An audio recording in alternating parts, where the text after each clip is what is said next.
আসসালামু আলাইকুম। দর্শক, আশা করি সবাই ভালো আছেন। একটি বিষয় আলোচনা করতে চাই। সেটা হলো আমাদের মাননীয় স্বরাষ্ট্রমন্ত্রী সাহেব পাসপোর্ট ইস্যুতে বলেছেন যে, দলিল লেখকদের মতো একটি মধ্যস্বত্ব শ্রেণী তৈরি করে দিলে হয়তো ভোগান্তি কমবে।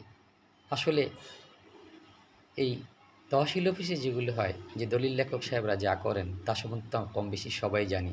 জমি বেচা-কিনা অথবা জমির কোনো ঘটনা আমরা ওখানে বের করতে গেলে আমাদের সকলের কম বেশি অভিজ্ঞতা আছে।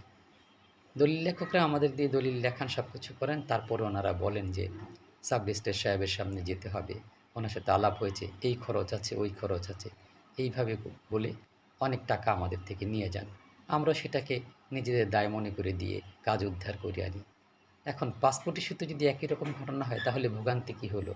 বরঞ্চ ওই দালাল শ্রেণীর লোকরাই কাজ পেল। এবং তারা কি করলো? তারা তাদের ওই পাসপোর্ট অফিসের অফিসারদের থেকে তাদের খরচের নামে কিছু টাকা জনগণকে বন্দি করে এক প্রকার নেবে। তাতে তো আসলে কোনো লাভ হবে না। বরঞ্চ ডক্টর মোহাম্মদ ইউনূস যেই সিস্টেম করেছিল, যে নাগরিক সেবা কেন্দ্র এবং ডিজিটাল মেথডে কাজ সারা, সেগুলি জনগণের ভোগান্তি কম হবে।